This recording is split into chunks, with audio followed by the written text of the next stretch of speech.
Bom, pessoal, bem-vindo. Aqui é o Live News BR. Quem ainda não conhece, a ideia do canal é dar mérito para quem tem propósito. Então, são sempre histórias positivas, histórias que vão trazer ou felicidade ou conhecimento, vão agregar alguma coisa de bom. A ideia é que vocês saiam desse vídeo melhor do que vocês entraram. E hoje a gente vai falar aqui com o Arthur Rufino. Arthur, conta aí um pouquinho de quem é você e aí a gente vai desdobrando um bate-papo que é sempre muito prazeroso. Vamos lá. Boa noite, Melzinha. Eu sou Arthur Rufino, sou amigo dessa doida aqui que vos fala, então já diz muito sobre mim. Mas, basicamente, eu sou CEO da JR Diesel, que é a maior empresa de reciclagem de veículos da América Latina.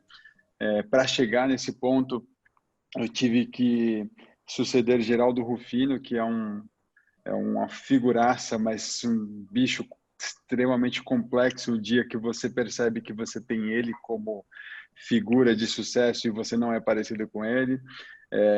Sou pai, marido, que mais eu sou? Eu sou extremamente disciplinado e gosto demais de pensar o alcance das minhas ações na sociedade. Então, curto mentoria para ajudar mais gente, eu curto pensar o meu negócio para que ele alcance mais gente. Eu gosto muito do ato de transformar 1% da vida de alguém para que essa pessoa também possa transformar mais 1%. Eu gosto dessa brincadeira. Legal, acho que a gente pode começar falando um pouquinho, que a questão que você fala, o desafio, todo mundo fala, não, porque o Geraldo, é um desafio, porque querendo ou não, você sucede uma pessoa que tem uma visibilidade muito grande, uma energia muito forte, e eu acho que isso em algum momento eu te vejo como um herói, porque você consegue fazer desse limão uma limonada, onde muita gente ficaria acuado na situação de ser filho de Geraldo Rufino, e eu vejo que você não só se reinventou, como virou referência. Assim, conta um pouquinho dessa história, dessa passagem. Você teve algum momento da tua vida que você quase virou um bosta? Eu fui um bosta um tempão.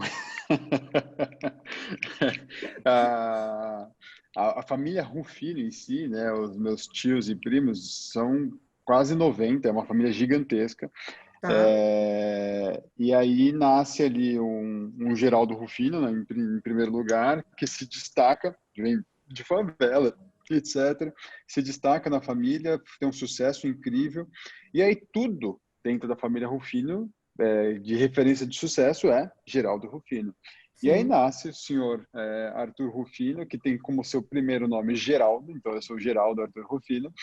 E aí, o que esses 1000 Rufinos fazem? Fala assim, tá aqui o próximo Geraldo Rufino. Fudeu minha vida, né? Porque eu não nasci parecido com meu pai, eu sou muito mais parecido com a minha mãe, de estilo. E a pressão de que eu fosse o próximo e a questão de comparação deixava muito claro para minha cabeça fraquinha lá de 7 anos de idade que eu era um bosta, porque se eu não era parecido com ele, qualquer coisa contrária de sucesso é fracasso. Então, minha autoestima foi um grande problema na minha vida por muitos anos em relação a isso.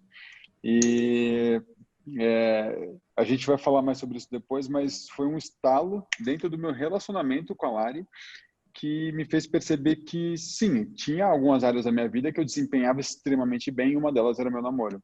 E que eu queria replicar isso para outras áreas da minha vida. E foi aí que eu comecei um processo grande de construção dessa autoestima. Comecei a buscar dentro da JR Diesel espaços que meu pai e meu irmão não exploravam. O Gui é muito parecido, meu irmão do meio, é muito parecido com meu pai. Então, eu comecei a explorar o que eles não exploravam. E aí eu comecei a curtir, entre aspas, porque eu não gostava de trabalhar na JR, justamente por não querer suceder meu pai. Eu comecei a curtir esse processo de construção dessa JR 2.0. E aí, a hora que o troço ficou pronto, foi uma explosão de coisas ali que aconteceram. Primeiro, nasceu uma JR que meu irmão e meu pai não sabiam mais gerir, tinha que ser o Arthur. Segundo, veio a questão de lei de desmanche, etc., e aquilo vira meu propósito de vida. Então, já mudou totalmente a minha postura em relação ao JR e eu decidi que eu gostaria de ser o sucessor. E terceiro, eu comecei a desenhar estratégias para o Negão ser feliz fazendo outra coisa que não fosse JR. Então, contando rápido a história, parece simples, mas foi principalmente um desafio de desenvolvimento de soft skills, né? Eu fui muito para terapia, etc., para me desenvolver e começar a entender tudo isso. Então, eu falo com clareza hoje, mas, porra, quando eu tinha 18 anos, quando eu tinha 19 anos, quando eu caí dentro da JR e falei assim, trabalha aí, falei, porra, era um puta desafio, porque, de novo, eu não era nada parecido com ele e todo mundo tinha isso. Falei, pô, esquece o Arthur não vai ser nada aqui dentro, o Arthur tá aqui porque ele é filho do Geraldo. Entendi. Você tocou num ponto importante que eu acho que é uma coisa super legal. Bom, dois pontos importantes, né? Eu acho que cabe aqui para a galera que ainda tem preconceito com terapia, fortalecer que isso é super importante. O equilíbrio emocional é importante na vida. E o terapeuta é um profissional especializado em te ajudar a conquistar isso. Então, acho que é um ponto legal. E a outra coisa que você tocou num ponto importante, a lei do desmanche. Como é que foi esse processo? Porque, assim, é um diferencial. Eu não conheço muitas pessoas que criaram leis. Para ser sincero, só lembro de você. Então, assim, não sendo político, né? Que fomentaram a criação de uma lei sem ser um político. Como é que foi esse processo? Conta um pouco o que te motivou, como é que isso andou. Olha, com certeza foi a experiência profissional mais legal da minha vida, mais desafiadora e divertida ali. Porque, no fundo, eu sempre acreditei que, apesar da gente ter uma porrada de político corrupto, e eles realmente são maioria, eu acreditava que tinha o lado bom lá dentro. Só que como é que ele funciona, etc. Era tudo imaginação, eu nunca tinha tocado no governo. Né? E aí teve esse processo, né, de criação da JR 2.0, etc. A gente começou a se relacionar com montadora, seguradora, Detran. A gente estava muito conectado com muita coisa ali. E aí a gente teve ali em 2012 uma tentativa de aquisição da JR Diesel por um grupo americano. Né? E aí, acho que não cabe agora discutir muito isso, mas a gente negou a proposta por uma questão familiar. Meu pai não estava preparado para vender a empresa e eu senti isso, eu declinei. E aí o gringo me deu lições de casa para quando ele voltasse a falar comigo, a empresa pudesse valer mais. Foi uma coisa que eu pedi para ele, né? E aí ele falou o seguinte, ele falou, cara, cuida disso, disso, disso, mas tem um negócio que você não pode cuidar. Você não pode regulamentar o setor. Então, não adianta eu te pedir porque você não pode fazer nada, né? E aí eu voltei dos Estados Unidos com aquela informação e o cara foi super educado, o cara foi muito parceiro, inclusive, da forma que ele colocou as coisas, mas eu fiquei incomodado. Eu falei, como assim eu não posso fazer nada? Deixa eu ver o que eu posso fazer, né?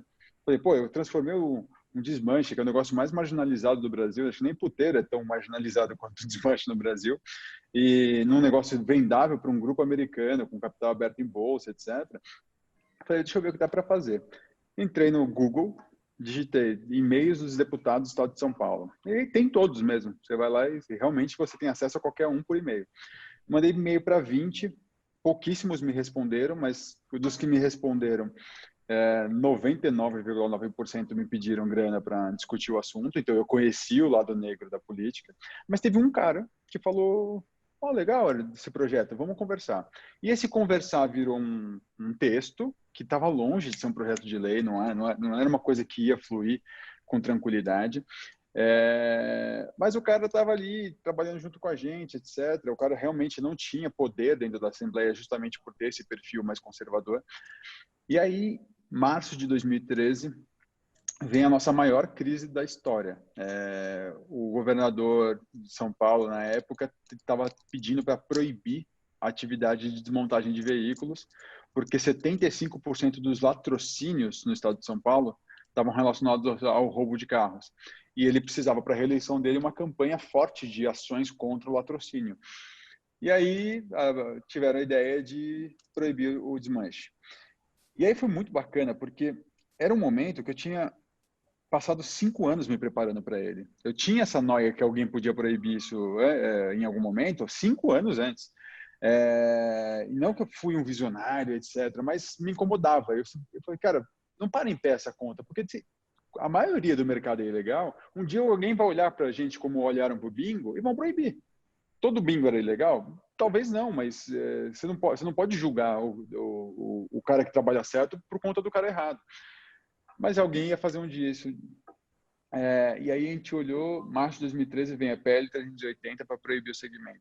O mercado entra em pânico totalmente e começa com mandato de segurança para evitar a proibição, etc.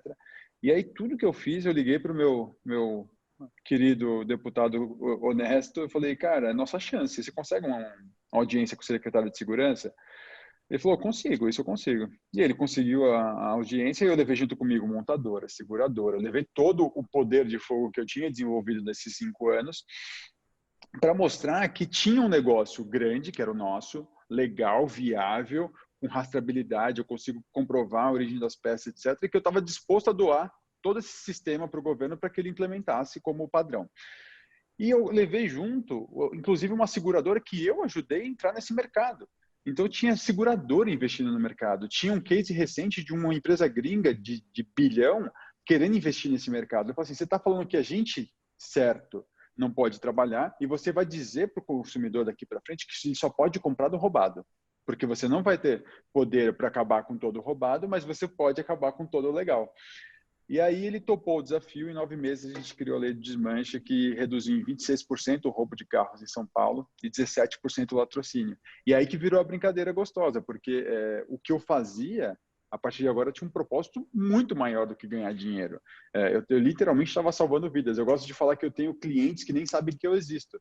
Tem gente que está me assistindo hoje aqui que talvez não foi assaltada e nem morta num roubo de carro porque a gente criou esse troço lá atrás.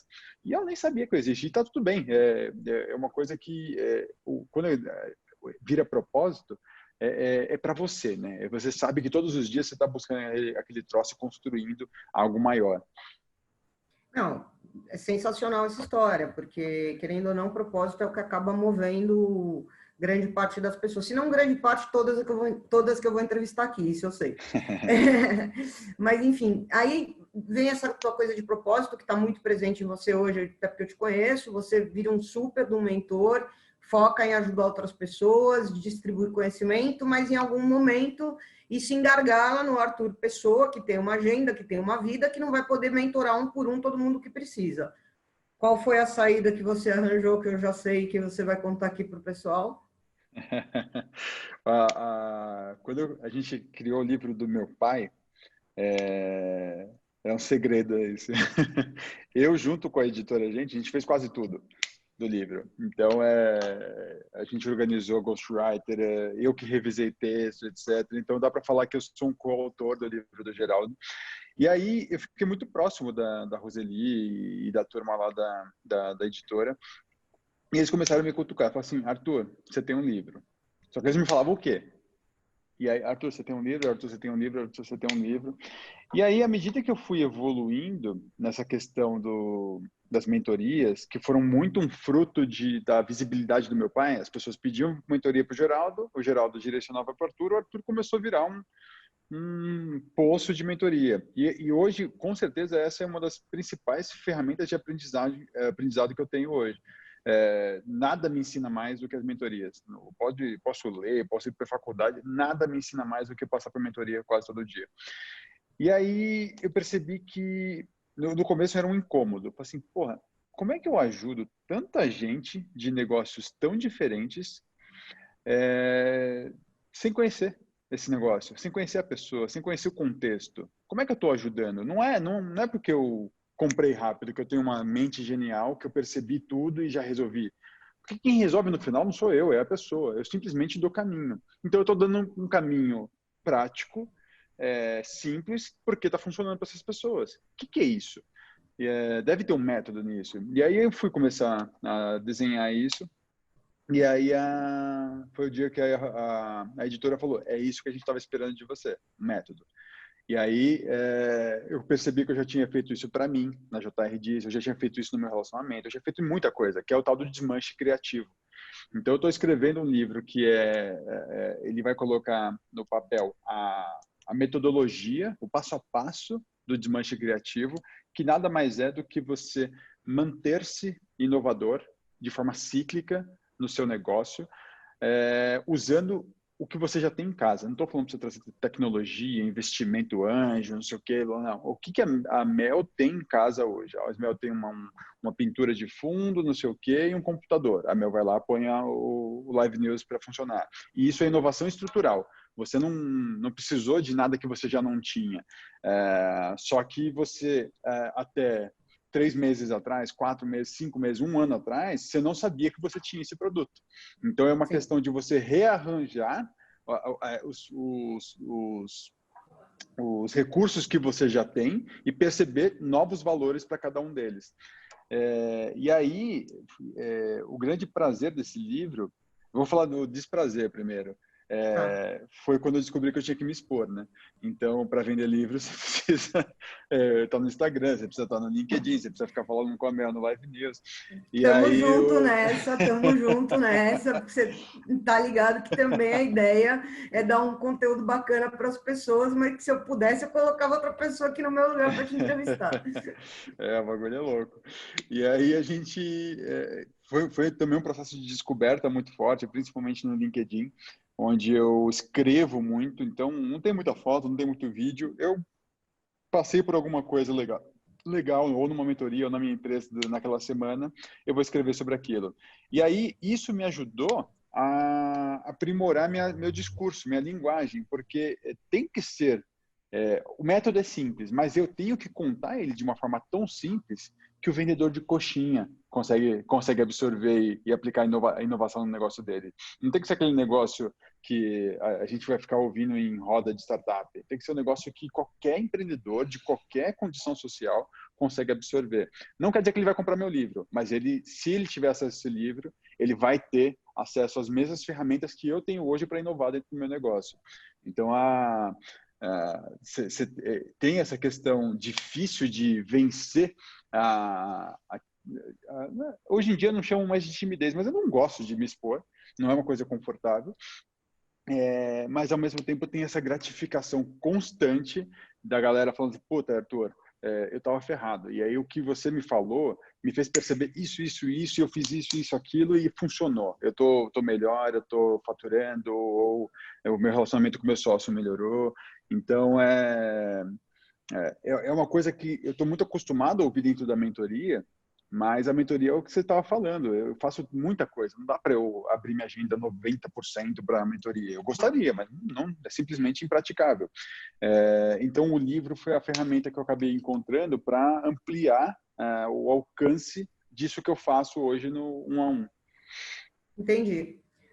Senão você fica no gargalo do tempo e com isso você consegue escalar esse conhecimento para mais gente. Falando em tempo, Chuco, vou dedurar, hein, gente? O apelido dele é Chuco. Que lindo. Falando em tempo, filhinho do papai. Falando em tempo, eu acho muito bacana como é que você consegue dividir a tua rotina entre tocar JR Diesel, que não é uma operação simples, é uma operação grande, complexa, dar mentoria para um monte de gente, escrever livro, tá sempre à disposição e aí ter uma relação muito bonita com a tua família. Já começa que a Lari é o grande pivô de mudança de postura tua, que inclusive reflete no profissional e no empreendedor que você é hoje. Total. Então, conta um pouco dessa história que depois eu vou dedar o seu regime. Ah, eu e a Lani está juntos há 20 anos, né? Desde os 15 anos, vai fazer 21 agora. Desde os 15 anos a gente está junto. E foi uma experiência muito legal, porque, primeiro, eu cresci um moleque que era meu nerd ali, meu, como é que chama? Caxias, né? Então eu via, por exemplo, a empregada de casa chorando porque o namorado fez XYZ. Eu achava aquilo absurdo, porque tinha aquela cabeça tipo, por que uma mulher tem que fazer tal coisa? Não sei o que. Eu tinha isso de criança, eu nasci assim.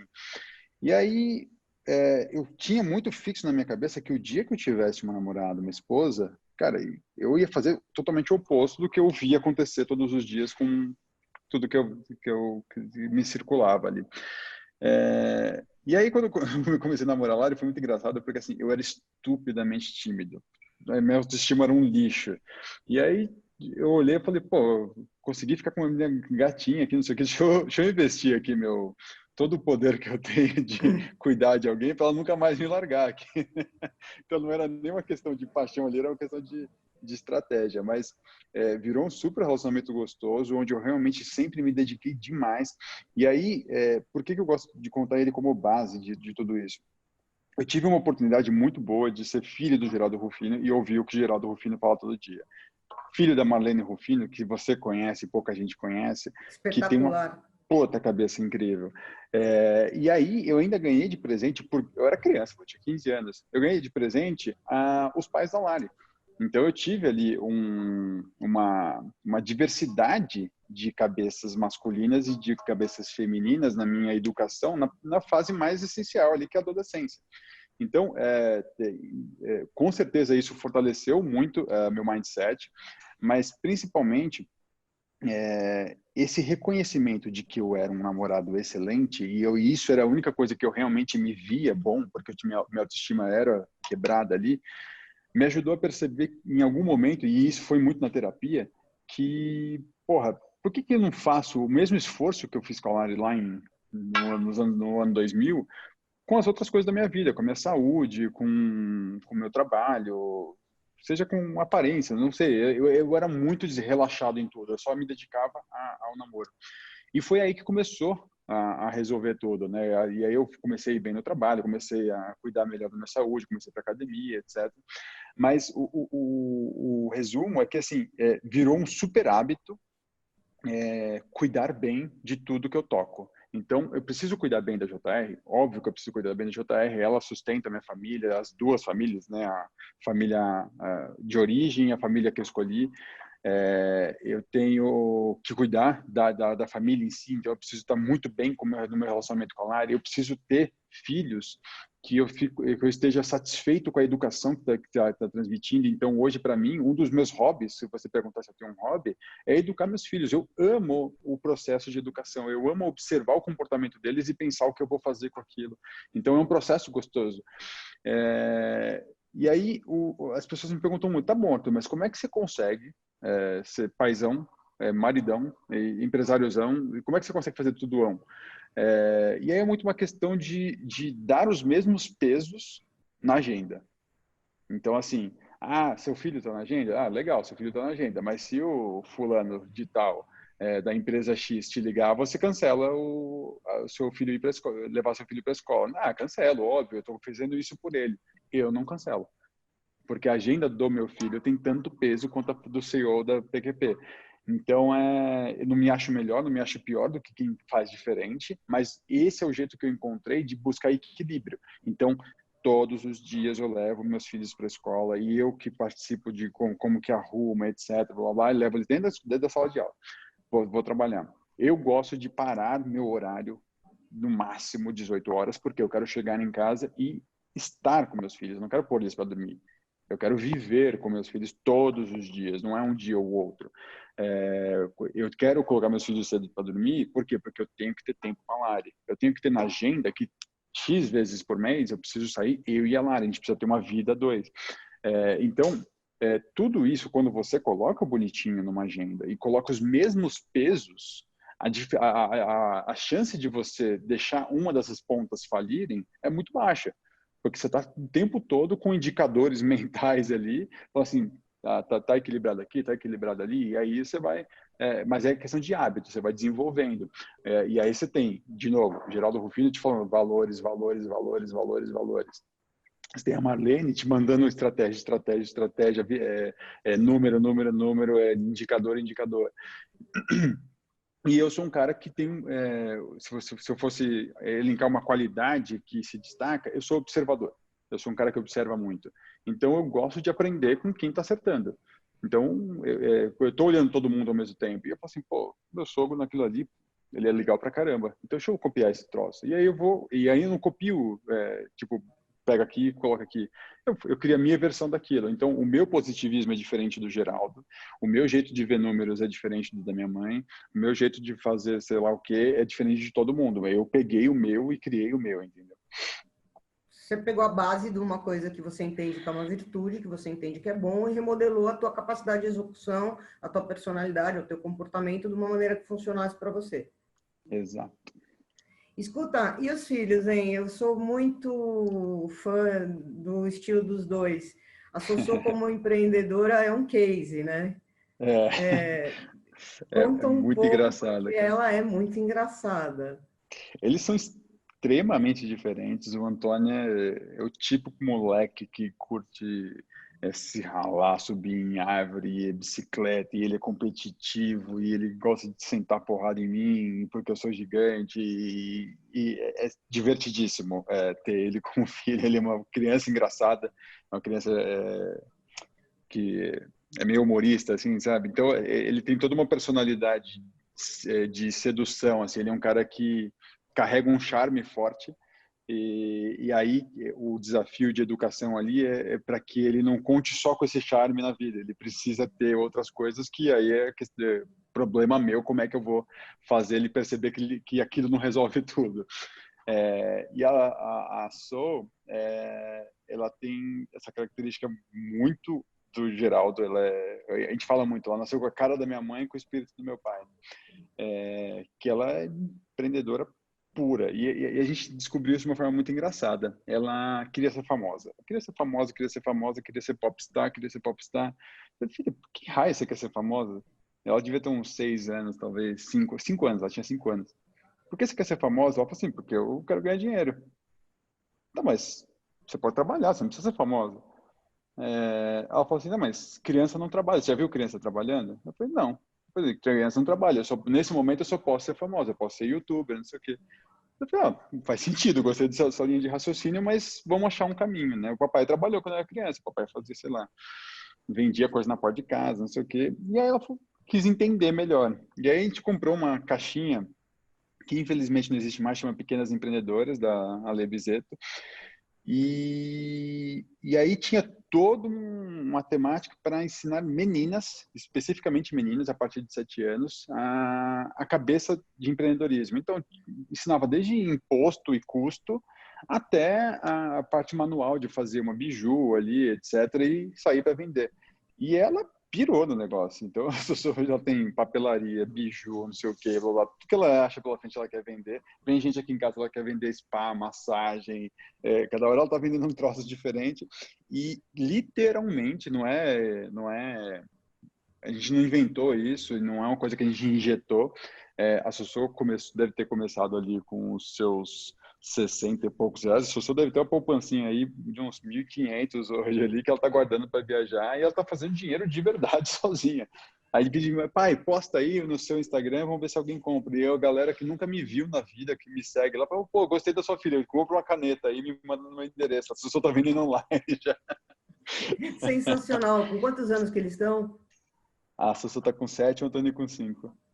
Nossa, 7 anos ela já conseguiu juntar R$ 1.500 vendendo coisinha, tá bem. Tá Tá bem, bem. tá Se, bem. se continuar nessa progressão geométrica aí, vai dar A gente com trabalho. 15 não fazia metade, né? Não, não fazia metade. Falando a gente com 15, na tua fase de vida, assim, você teve algum momento em que você sentiu impacto na tua vida social, financeira, por conta de alguma quebrada do teu pai, porque ele quebrou e se reergueu inúmeras vezes? Mel, esse acho que foi um dos grandes presentes de ser filho do Geraldo, Tá? foi essa cabeça de resiliência. Porque quando a gente quebrou lá em 2003, foi feio, foi pesado, tipo, de cortar luz, etc, blá, blá. E eu não lembro um dia de ter visto meu pai e minha mãe num canto, tipo, puta, não sei mais o que eu faço, ferrou, não sei o que, eu vou desistir. Todos os dias, os dois vestiam um sorriso na cara, se era forçado ou não, não importa, mas eles iam ver o que eles iam fazer hoje. E aquilo marcou muito forte na nossa cabeça, principalmente na minha do meu irmão. Minha irmã era muito nova ali para talvez absorver alguma coisa, mas foi muito legal o processo de participar da recuperação da JR Diesel ali de 2003 a 2008, porque a gente aprendeu a empreender na dificuldade. Então, foi legal que a gente não recebeu as coisas de mão beijada, tipo, o Arthur é sucessor do Geraldo porque ele é filho dele. Não, eu sei o que eu construí lá dentro e eu seria o primeiro a falar, cara, vamos contratar um presidente profissional aqui, porque o que a JR precisa não é o Arthur, não é o Guilherme nesse momento. Eu sou muito prático nessas coisas. Eu não tenho tipo, é a empresa do meu pai, ela precisa perpetuar na família. Eu não tenho essas coisas. Eu sou prático. Eu não vejo nenhum problema em ser substituído se for por alguém melhor do que o que eu faria. Então, foi muito legal. E, principalmente, Melzinha, meu pai, na ascensão de 87 ali até 2000, trabalhou pra caralho. Demais, demais, demais. Então, ele se tornou um pai que dava boa noite. Ele estava focado no propósito dele, estava tudo certo com isso, continuava sendo um pai super amoroso, etc., mas ele tava fora de casa. E aí foi importante ali, porque eu e meu irmão estava virando dois playboys sem noção. Porque meu pai, que ele fazia? Ele, dinheiro, dinheiro, dinheiro, ele só comprava as coisas pra gente, principalmente as coisas que ele não pôde ter quando ele era pobre.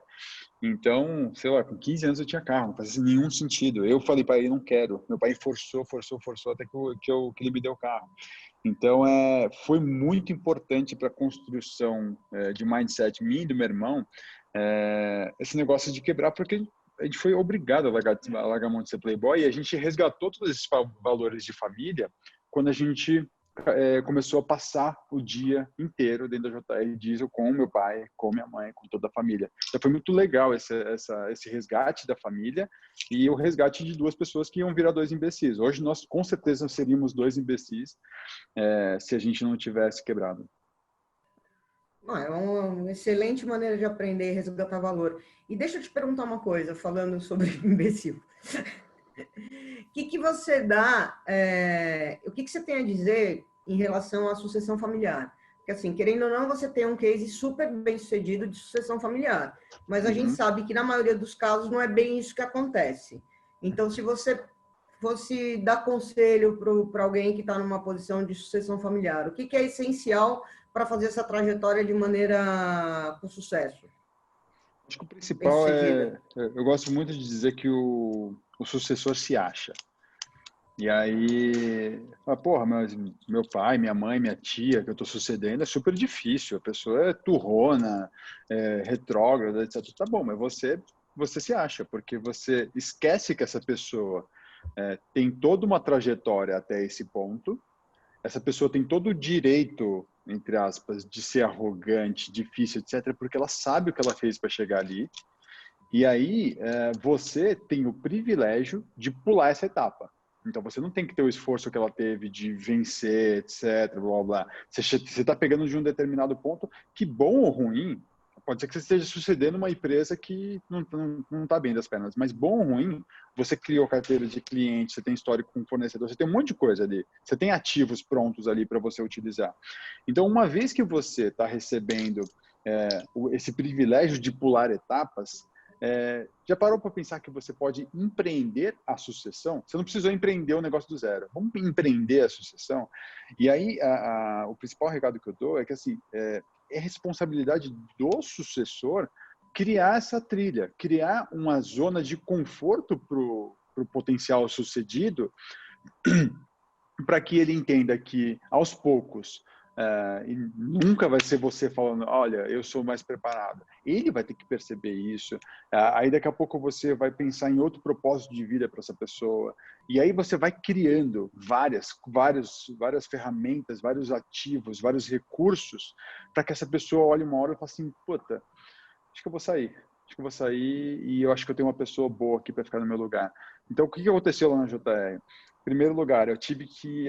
isso não funciona para todo mundo, né? Acho que cada dinâmica familiar é diferente. Mas eu quebrava muito a cara ali porque eu queria ser reconhecido. Então, eu fazia uma coisa que eu achava genial ali.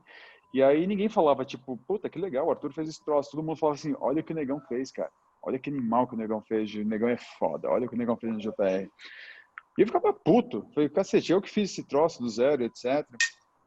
E aí, também, terapia ajudou pra cacilda ali. E assim, eu não tinha problema com meu pai. Eu não tinha nenhum problema com meu pai. Eu tinha problema em trabalhar com meu pai. Era um fluxo que não funcionava. E aí eu percebi que um dos principais problemas era essa necessidade de reconhecimento. Eu falei, então, tá bom, vamos desligar o reconhecimento. E quando eu dei um dane-se para o reconhecimento, eu percebi que tinha outra forma de convencer meu pai de fazer as coisas. Em vez de ficar batendo, pai, é assim, pai, é assim, pai, é assim, eu comecei a ter a maior paciência do mundo de fazer ele ter a ideia. E isso, em vez de ser uma discussão de 1 hora, virava, às vezes, um processo de 1 ano. Porque eu precisava plantar essa ideia na cabeça dele para ele executar a ideia depois. E aí vem muito a questão de personalidade que eu recebi do meu pai.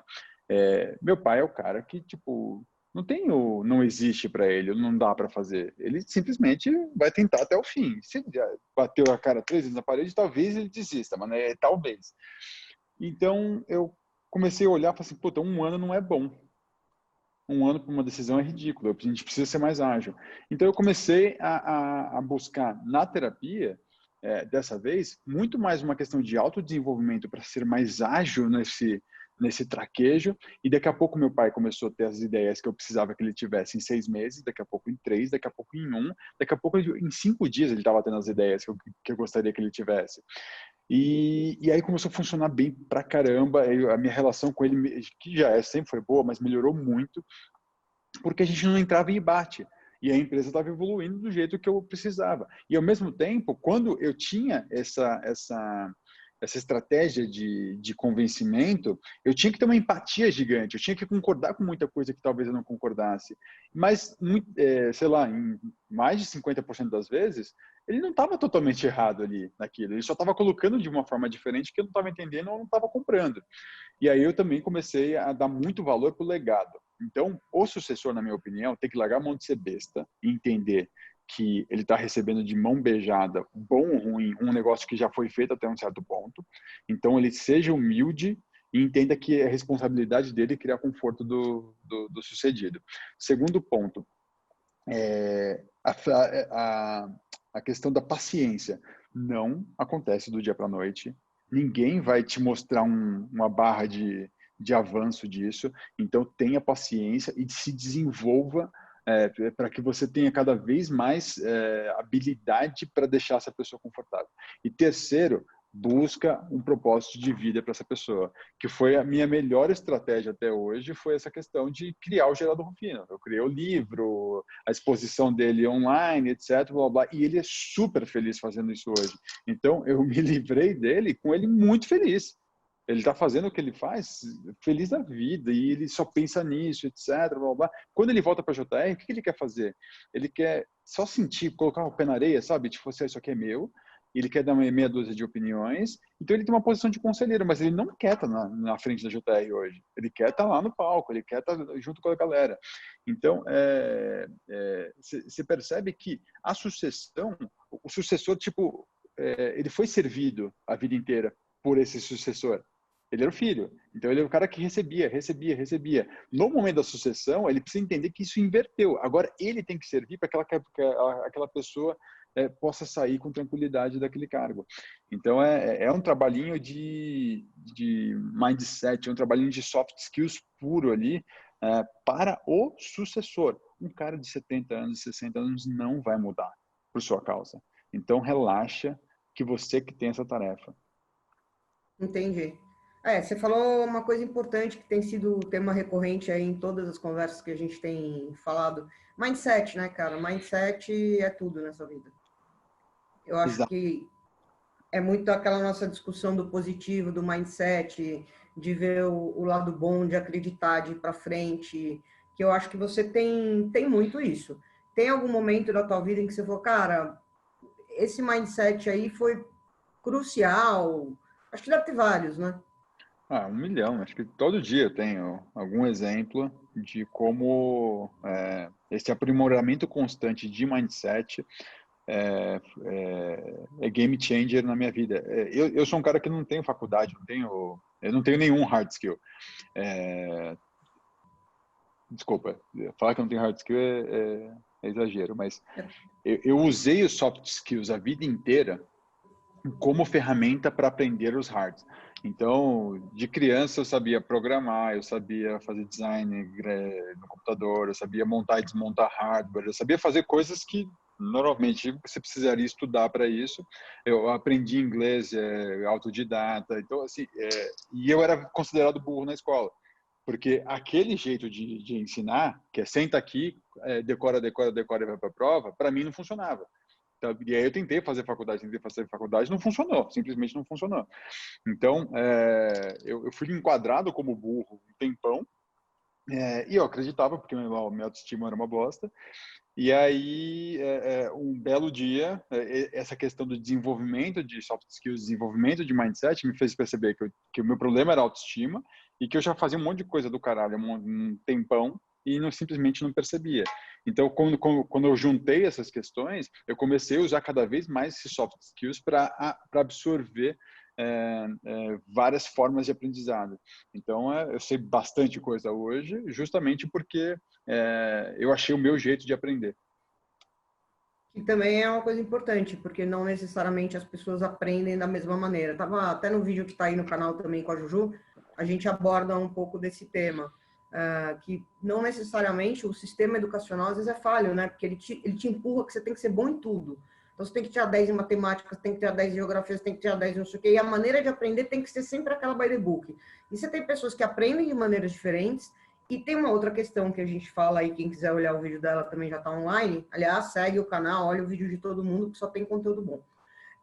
Tem uma questão que, assim, cara, você não precisa ser bom em tudo. Você pode fazer a tua aula de matemática e conseguir uma nota para passar, se o teu tesão é trabalhar o resto da sua vida como geógrafo. Entendeu? E tem ainda um preconceito em cima de quem aprende de outra maneira ou de quem consegue focar naquilo que é bom e não entende que não necessariamente você precisa fazer tudo bem. Você pode focar no que você é melhor e, se possível, terceirizar aquilo que você não é tão bom ou não dá tanto foco naquilo. Eu não sei como é que é a tua visão a esse respeito, mas pelo pouco que eu conheço de você, você é um cara que foca em coisas que você vê que tem capacidade de evolução. Exato, exatamente isso. É uma boa maneira de se viver a vida. Tá dando certo, né? Tá funcionando. Tá funcionando. Aliás, mas também tem uma questão que é foco, né? Quando você resolve focar em alguma coisa, você foca bem. Eu lembro que uma vez eu tentei te enfiar um doce qualquer. Acho que era uma sobremesa.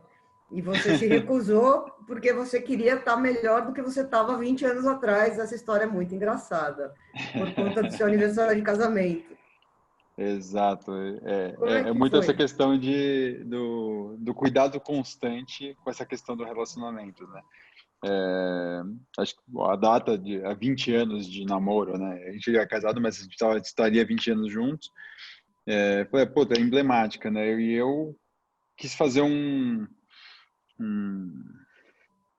uma retrospectiva isolada aqui de tudo que tinha nesse período todo, como entrega e como que eu estava hoje em relação a tudo isso. Então, eu comecei a olhar e falei assim, pô, legal, me desenvolvi mentalmente muito bem nesse período, financeiramente, profissionalmente, mas, puta, eu tô gordo, eu tô totalmente diferente de quando ela começou a namorar, então eu não quero ser aquele cara que, eu sou gordo, mas tô rico, né? É, e aí eu comecei, pus uma meta, e assim, era uma meta, eu precisava emagrecer, não tinha um volume específico. Mas eu queria estar melhor do que do que o dia que eu comecei a namorar com ela, porque eu tinha 15 anos, eu tinha 87 quilos. E aí pus essa meta na cabeça e foi muito legal, porque eu decidi isso em novembro, e aí o aniversário era em março, era 30 de março.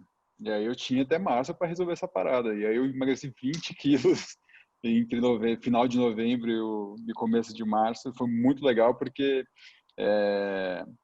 essa era uma área que talvez estava um pouco negligenciada. Eu cuidava da minha saúde bem, então meus check-ups são perfeitos, etc. Mas eu estava gordo. E aí foi muito legal esse período aí e a forma como eu entreguei o Arthur 20 anos, 20 quilos mais magro, até combinando com a data de 20 anos ali, foi super bacana no final ali. Mas é isso, a questão de foco, porque eu tava, sei lá, há 3, 4 anos com o peso errado. E foi uma questão de 3 meses e meio ali para resolver, se for a hora que foca, né? Então tá bom. Sempre bom falar com você. Tem algum recado que você quer deixar para a galera que tá vendo, assim, fora o teu recado constante que você exala, né? O Arthur, o propósito, o valor, o positivo, acho assim, que você tem para dizer que você acha que é bacana que as pessoas ouçam? Eu gosto de dois grandes recados, Melzinha. O primeiro é que você nunca olhe para casos como o nosso, tipo, nossa, o Geraldo saiu da favela, criou uma empresa gigante, ele é um gênio. Não é um gênio porra nenhuma. Tipo, a gente é tão comum ou tão extraordinário quanto qualquer outra pessoa.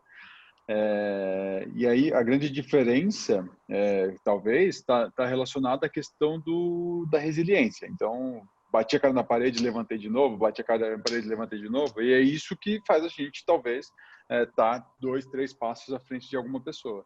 Mas capacidade é tudo igual. Então, primeiro recado é, tipo, não se nivele por baixo de ninguém que chegou mais longe, porque você tem a mesma capacidade. O segundo ponto também um pouco relacionado a isso, de você perceber as suas habilidades, seja seu negócio, seja sua profissão, como algo muito maior do que entregar um produto no final ali.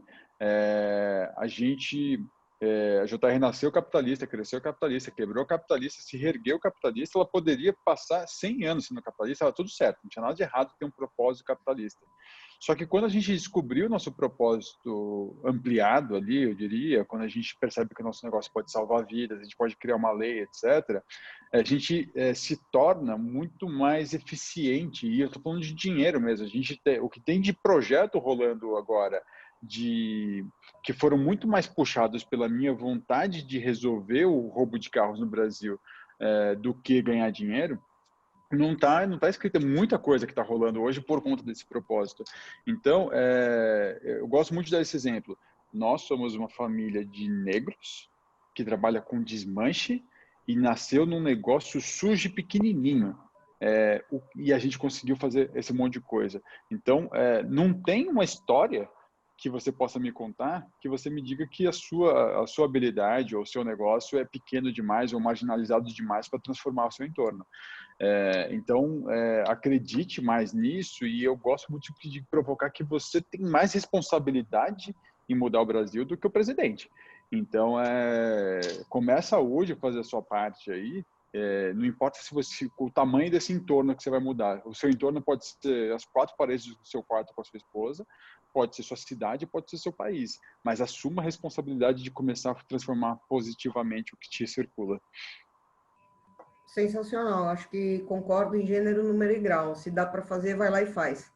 Exato. Em vez de ficar reclamando, vai lá e ajuda a fazer. É isso. Obrigada pela tua entrevista, obrigada pelo teu tempo. Galera, espero que vocês tenham curtido. Curtam aí o Arthur e mais um monte de gente legal que está por aí, agregando valor. Beijo, querido. Beijo. Tchau, tchau. Tchau.